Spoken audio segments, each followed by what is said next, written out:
Olá, está no ar o MPTV, um programa do Ministério Público do Maranhão em parceria com a TV Assembleia. E no programa de hoje você vai ver: evento na Casa da Mulher Brasileira discute mecanismos de proteção às vítimas de violência doméstica. A experiência do grupo reflexivo de homens como protagonistas no enfrentamento à violência contra a mulher. E ainda, o Ministério Público do Maranhão acompanha a retomada de cirurgias oncológicas no Hospital do Câncer Aldenor Abelo. O MPTV está no ar.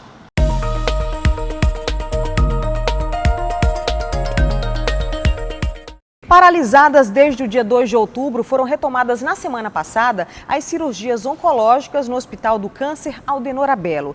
Também tinham sido suspensos os serviços de tratamento da dor, cuidados paliativos e serviços de pronto atendimento. O Ministério Público do Maranhão acompanhou a retomada dos procedimentos cirúrgicos. O motivo indicado pela direção do hospital para a suspensão das cirurgias seria um defeito no compressor do serviço de oxigenoterapia. Segundo normas de segurança, há uma exigência de que 2 compressores estejam em funcionamento no caso de procedimento cirúrgico. Com os compressores restabelecidos, a gente já começou a todo vapor as cirurgias e esperamos não parar novamente. Foi feito novos contratos com a empresa White Martins, graças à intervenção do Ministério Público e com isso fomos possibilitados de voltar a fazer as cirurgias e trabalhar a pleno vapor e atender a população, que é quem mais precisa e quem foi mais afetada com essa paralisação. No dia da retomada, 30 pacientes foram operados. Cirurgias também estão sendo realizadas nos finais de semana para dar conta da demanda que acumulou com a paralisação. A promotora de justiça, Glória Mafra, intermediou toda a negociação para o reinício dos atendimentos. Do Ministério Público, junto à instituição, junto aos fornecedores, nós conseguimos efetivamente ser feita a manutenção de um dos compressores que estava impedindo a realização das cirurgias, o que foi ontem solucionado e hoje já retomando com as cirurgias, e a instituição fez um acordo com o Ministério Público para que a gente possa eles vão trabalhar nos finais de semana, inclusive, nos sábados, para a gente tentar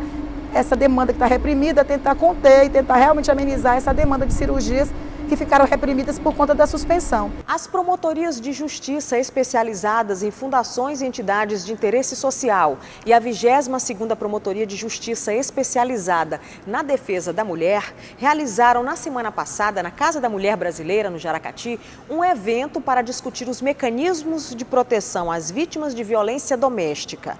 A ideia é o enfoque na redução dos índices de violência contra a mulher e a implementação de políticas de proteção às vítimas. Sobre esse assunto, eu converso agora com a promotora de justiça, Selma Martins. Olá, promotora, seja bem-vinda mais uma vez ao MPTV. Eu é que agradeço o convite.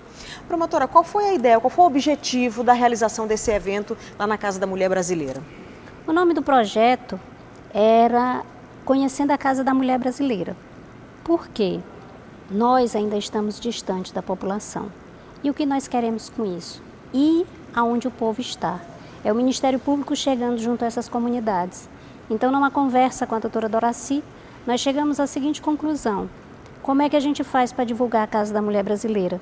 Então, os presidentes de comunidades foram até a Casa da Mulher Brasileira no sentido de conhecer os serviços que ali estão localizados. Cada órgão explicou o que faz. Nós distribuímos os telefones de contato, porque é aquele presidente da associação que sabe que uma senhora sofre violência doméstica e não denuncia. Então, ele mesmo pode ir até a Casa da Mulher Brasileira, denunciar, pode ser uma denúncia anônima, através dos telefones que ele já tem. Para quê? Para que a gente evite novos feminicídios, que esse é o crime que pode ser evitado, se a gente trabalhar lá na causa, lá nas questões que geram esse tipo de crime. Ou seja, foi um trabalho em conjunto das 2 promotorias, né? Se pegou o know-how da Promotoria de Justiça de Defesa da Mulher com a atuação da Promotoria de Fundações, que está diretamente ligada a essas comunidades, para poder atrair esse público, né? Exato. E também para que a gente possa ir nessas comunidades, levar palestras, tudo na base da educação, porque é assim que se combate a violência contra a mulher, de uma forma preventiva, com educação. Pela sua experiência, que a senhora acha que ainda falta muita informação, ainda há muito desconhecimento sobre o que é a Casa da Mulher Brasileira, o que ela oferece para essa mulher que é vítima de violência? Falta, e é exatamente isso que o Ministério Público quer focar agora, divulgando esse serviço, que ali existe toda uma rede de proteção à mulher, e agora, a gente fazendo a parceria com as fundações, nós vamos poder chegar mais a essa população que não tinha até então esse conhecimento de como chegar lá, como acessar esses serviços em defesa da mulher. Nesse evento foi debatido também a questão da implementação de políticas públicas, né, de proteção às vítimas. Quais são os desafios para a implementação disso na prática? Na verdade, a Lei Maria da Penha já tem 13 anos, então nos falta ainda muita coisa a fazer. E nós estamos agora focando no grupo reflexivo de homens. Por quê? A lei determina que sejam feitos centros de reeducação. Nós não temos nenhum aqui em São Luís, à exceção da primeira vara de violência doméstica, que já trabalha com os agressores que são condenados. Mas aqueles homens que têm medida protetiva, não existe nenhum grupo de educação. E o que isso vai beneficiar a mulher? Tudo, porque são os homens que matam as mulheres. Não é endurecendo as penas, porque nós já temos o crime de feminicídio, que é um crime hediondo. Salvo engano, hoje passou uma lei que ele passou a ser um crime imprescritível, mas na verdade não é endurecendo as leis que a gente vai conseguir erradicar a violência dos nossos lares.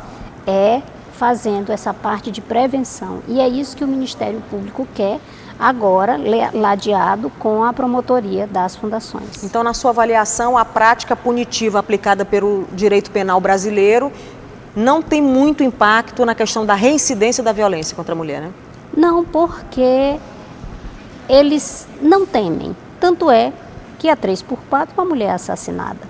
Por quê? Qual é a causa disso? O machismo. Então a gente precisa falar sobre machismo, masculinidade tóxica.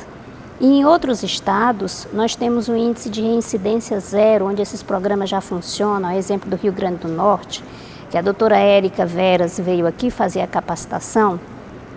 Então são frases que são cunhadas desse grupo. Eu não bati nela, eu bati foi no atrevimento dela, porque agora ela está cheia de direitos. Eu bati nela porque ela chegou em casa e não fez o jantar, não fez a tarefa escolar do filho, quando na verdade ela estava cansada. Então hoje é regra a divisão de tarefas no lar, porque os dois são provedores, os dois trabalham. A mulher, como todo ser humano, tem direito de chegar em casa cansada. E é isso que se conversa nesses grupos. E eles saem de lá com outra visão. Existe uma pesquisa recente da Avon que diz que 31% dos homens reconhecem que suas ideias são machistas, mas eles não sabem como mudar. Então é nessas rodas de conversa. Na verdade, os grupos aqui em São Luís, eles vão começar com 10 sessões de 2 horas, para que eles possam repensar essas ideias, esses valores. Nessa mesma pesquisa, 54% dos homens dizem que a educação que deve ser dada para os filhos tem que ser uma educação sem esses valores errôneos, machistas que eles aprenderam. Então significa que a educação é o caminho de tudo. Eles mesmos reconhecem que existe como mudar essa situação. Esse projeto, como a gente já mencionou aqui desde o início da entrevista, ele é muito interessante, é inovador, mas ainda existem muitas críticas de alguns grupos específicos sobre esse projeto, porque, segundo eles, a situação de violência contra as mulheres é muito grave, faltam políticas públicas, falta uma rede de atendimento atualizada, que não seria um exagero lançar esse olhar para o homem, sendo que a mulher ainda necessita de muita coisa nesse sentido. Nós também vamos implementar ano que vem um grupo reflexivo de mulheres também, porque os homens eles serão obrigados em caso de medida protetiva, mas também nós vamos fazer grupos preventivos, porque nós já temos esse público-alvo nas escolas, então nós já temos por onde começar e as políticas públicas elas começam de uma forma incipiente, de uma forma pequena, até elas se alargarem e tomarem conta. Aqui mesmo em São Luís eu tive conhecimento que já houve uma reunião de homens querendo falar sobre masculinidade, sem ter medida protetiva, porque eles resolveram sentar para conversar sobre os seus problemas, como nós mulheres sentamos e conversamos. É isso que nós queremos, igualdade de direitos, igualdade de oportunidades, e os homens também querem falar, e os homens é que se relacionam com essas mulheres. E eles é que nós precisamos trabalhar também. Ou seja, não é desnecessária a atuação com foco também nos homens, né? Eles Claro têm que que não. receber esse atendimento também, né? Claro que não, por quê? Porque são os homens que, por questão de machismo, eles acabam assassinando as mulheres. E é isso que nós queremos evitar. Porque o homem mata a mulher. Ciúme não aceita separação. Isso, na verdade, se pode traduzir em uma única palavra: machismo. E é isso que a gente tem que evitar. É o crime que pode ser evitado com a prevenção, com esse trabalho de formiguinha nas escolas, na sociedade, onde homens estão aí e eles querem falar, eles querem conversar sobre isso. E nós não podemos retirar essa oportunidade deles, porque é conversando que a gente se entende, já diz o adágio popular. Porque vários homens, em audiência, eles dizem: se eu tivesse ido a uma palestra, se eu tivesse tido esse esclarecimento que eu estou tendo em audiência, eu não estaria aqui nessa audiência. Então isso, a gente já tem essa resposta, precisamos colocar em prática. Ou seja, para quebrar o ciclo da violência, tem que conversar e tem que mudar a mentalidade, né? Exatamente. Esse é o objetivo do Ministério Público, agora com uma nova parceria com as promotorias das fundações. Promotora, a senhora mencionou logo no início da entrevista também sobre esse projeto Conhecendo a Casa da Mulher Brasileira, né? O que oferece a Casa da Mulher Brasileira, por exemplo, aqui em São Luís? Para essa mulher que está assistindo agora essa entrevista, e a gente mencionou Conhecendo a Casa da Mulher Brasileira, o que tem lá? Que tipo de atendimento ela encontra nesse local? Nesse local, ela tem toda a rede de proteção que funciona em um único local, evitando que haja violência institucional à mulher, que antes ela tinha que percorrer vários locais. Sim. A Delegacia da Mulher funcionava na Beira-Mar, o Ministério Público funcionava no Fórum, o IML continua funcionando no Bacanga, mas a Casa da Mulher Brasileira dispõe de um serviço de transporte que leva essa mulher. Sim. Então, a Defensoria funciona na Rua da Estrela. Então, hoje todos os órgãos estão lá. A Delegacia, o Ministério Público, o Judiciário, a Patrulha Maria da Penha, o CRAM, o Serviço de Referência de Atendimento à Mulher. Todos os órgãos estão lá para atender essa mulher. Então, ela ingressa com a medida protetiva. Lá mesmo, se for caso de ação penal pública ou ação penal privada, ela também inicia o inquérito por lá.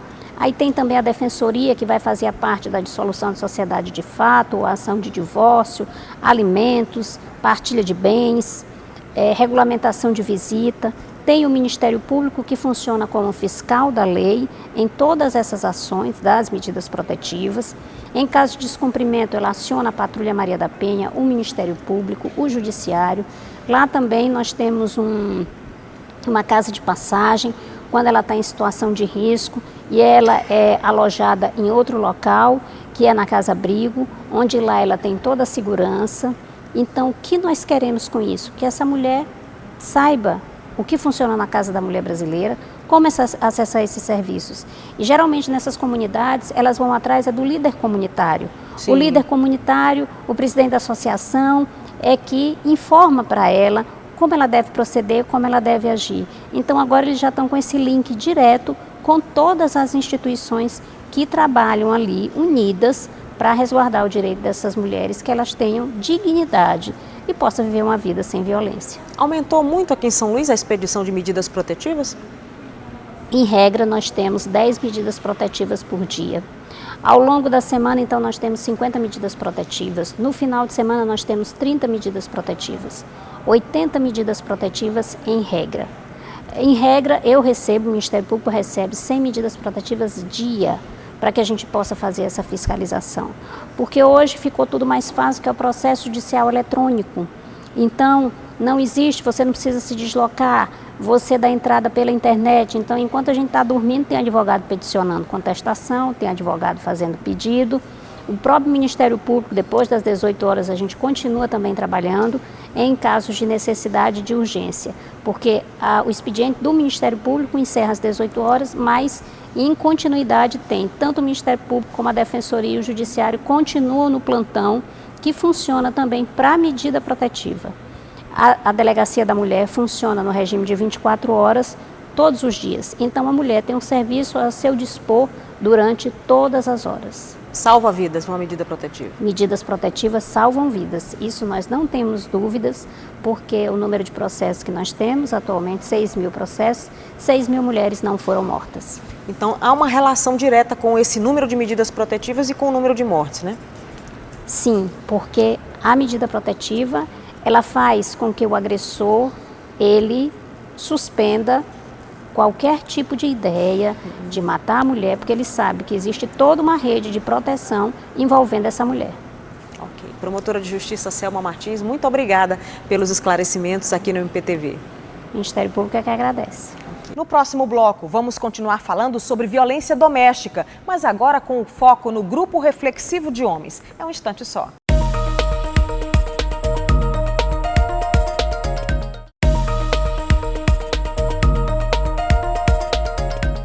Um dos maiores problemas da violência doméstica no Brasil é a reincidência e a continuação das ameaças e agressões mesmo após a denúncia por parte da vítima.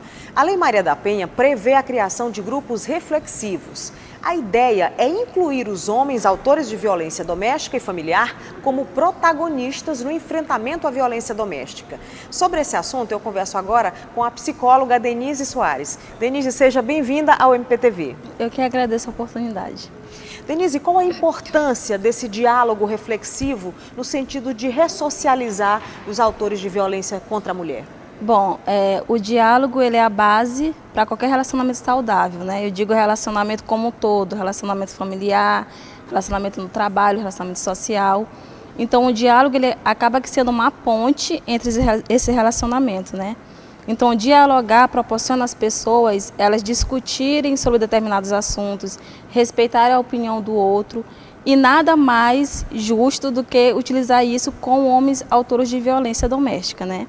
Porque os homens eles são criados para resolver problemas à base da violência. Diferentemente da mulher, a gente cresce, né, sendo uma mulher que consegue ouvir, que consegue dialogar, e a base para a resolução do nosso problema é a base do diálogo, diferentemente do homem, né?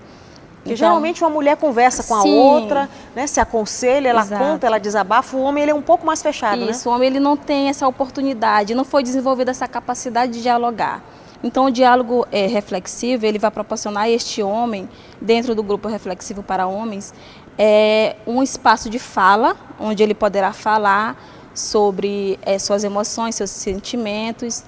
Então o diálogo reflexivo ele vai proporcionar essa capacidade de o homem refletir sobre os seus comportamentos, sobre o seu ato, o ato de violência que foi praticado, porque muitos homens não entendem, conscientemente falando, que esse ato ele gera consequências negativas para a vida dessa mulher, porque ele cresceu acreditando que aquela mulher, por ser um ser inferior a ele, sim, ela precisa estar subordinada a ele, submissa ao seu poder e que, portanto, ela precisa fazer as suas vontades.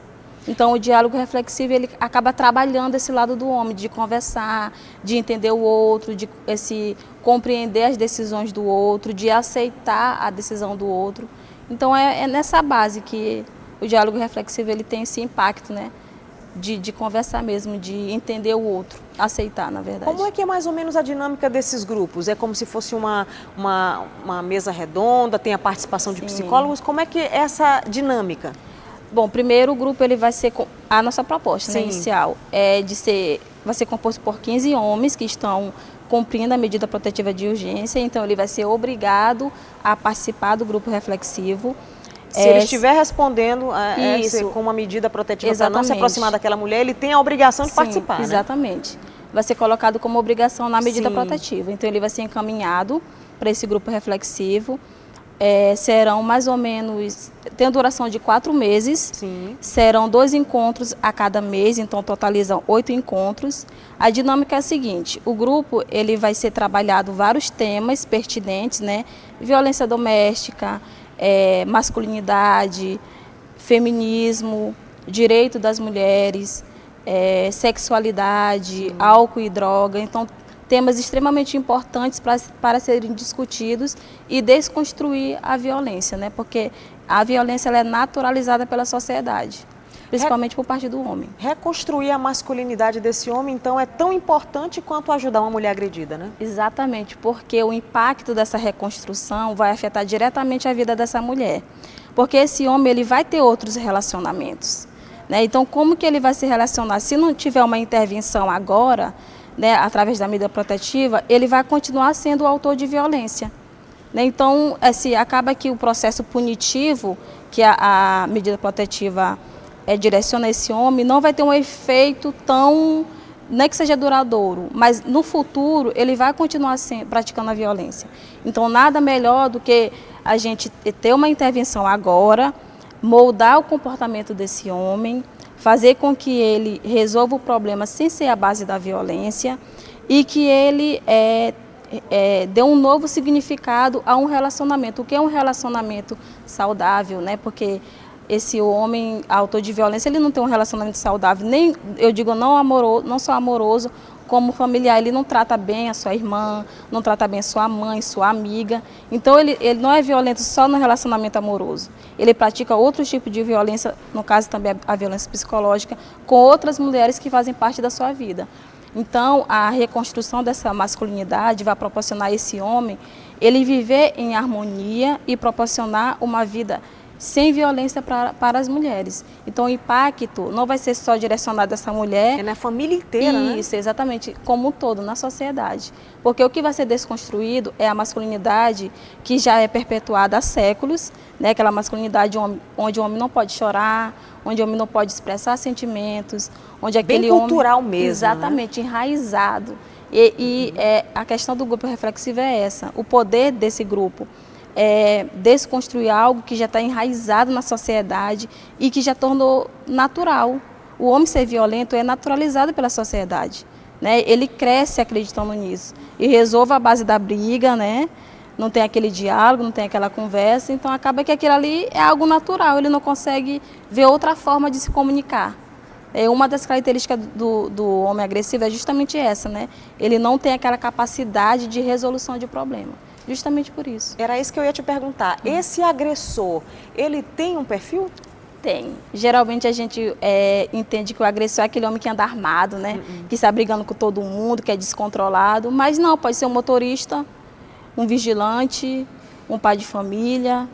Então, não tem necessariamente aquela cara carrancuda, exatamente, aquele homem que a gente vê assim, nossa, esse homem é agressivo, é violento. Sim. Não, é muito mais do que isso. Então, o perfil do agressor é aquele homem baseado na manipulação, aquele homem que manipula a mulher, que tem aquele poder de controle, que quer controlar como ela se veste, com quem ela se relaciona, se ela vai trabalhar ou estudar ou não. Isso cabe a ele decidir.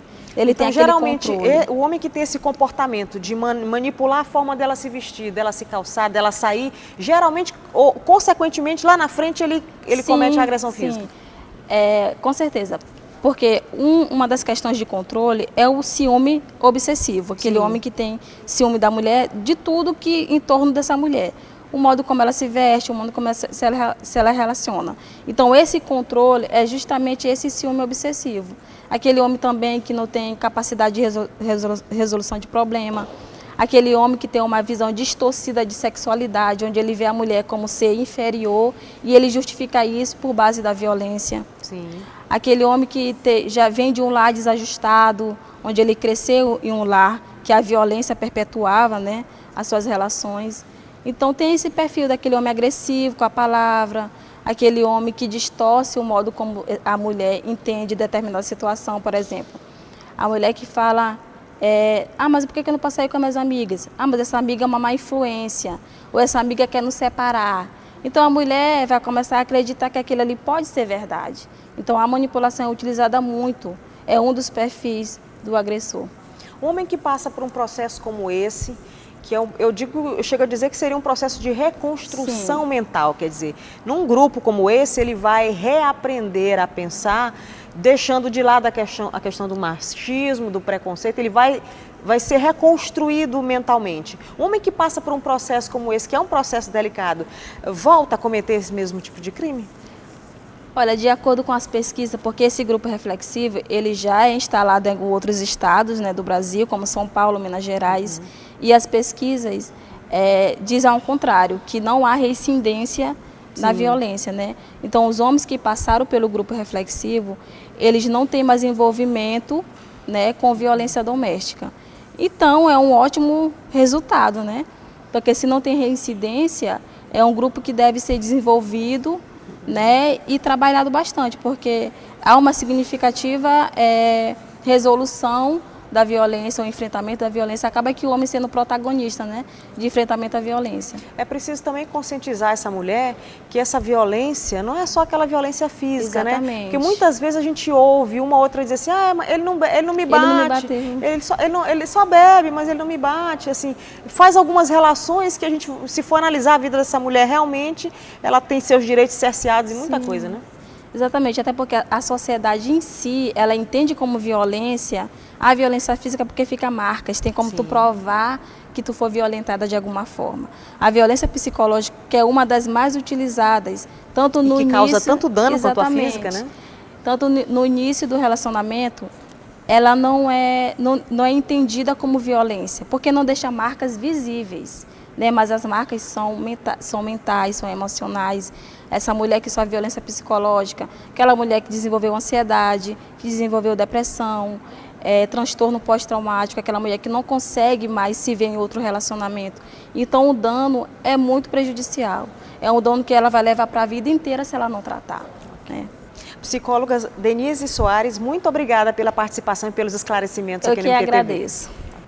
O MPTV chegou ao final e você pode ficar à vontade para participar do nosso programa sugerindo entrevistas. Entre em contato com a gente pelo e-mail ascom@mpma ou pelo nosso WhatsApp 991 14 65 29. Fique ligado, MPTV, todas as segundas-feiras às 7h30 da noite, com reapresentação aos domingos, 1 da tarde. Até o próximo programa.